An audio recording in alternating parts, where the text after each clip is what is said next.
Evaluate the environmental devastation caused by the war and ensure equitable reparations. Prevent future acts of environmental warfare and demonstrate the high cost of conflict. Evaluate past approaches and environmental experiences over the last 2 decades. These were the focal points of the high-level international conference United for Justice, United for Nature, organized jointly by the Ministry of Environmental Protection and Natural Resources of Ukraine and the General Prosecutor's Office of Ukraine.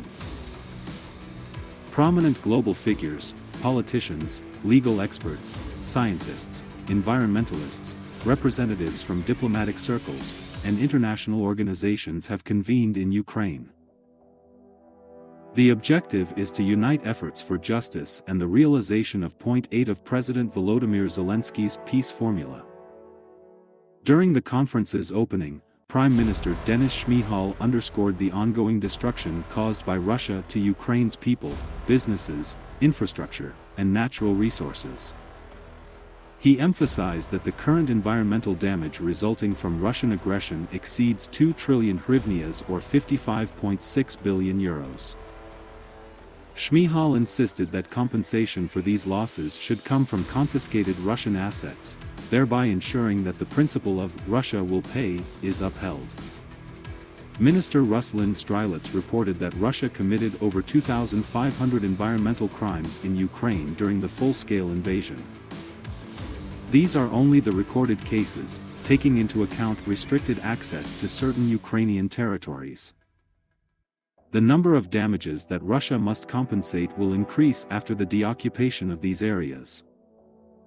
According to UNEP mission experts, the restoration of the environment in the south alone will cost at least $59 million. Dr. Alan Dobrovolsky, representing a leading environmental consultancy from Australia, highlighted the severe ecological repercussions of the Russian war on Ukraine's ecosystem. He addressed potential contaminants of concern along the front line and downstream of the Kakhovka Dam. He emphasized that the destruction of the dam was a significant but not singular environmental crime committed by Russia in Ukraine. The demolition of the Kakhovka Dam by Russian forces is a clear case for ecocide, and Russia must be held accountable for it. Dr. Alan Dobrovolsky noted that contaminants that had settled at the bottom of the Kakhovka reservoir over the past several decades have now been released following the dam's demolition. His preliminary assessment identified the following contaminants of concern: radionuclides from Chernobyl, heavy metals, organic compounds, nutrients, microplastics, and pathogens.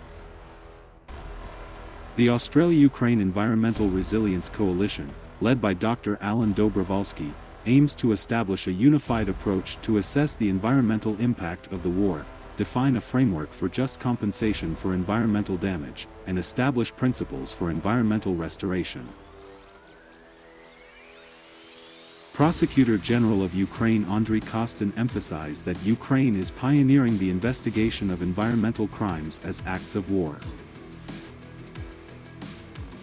Ukraine aims to set an example for the world on how to resist aggressors and combat ecocide.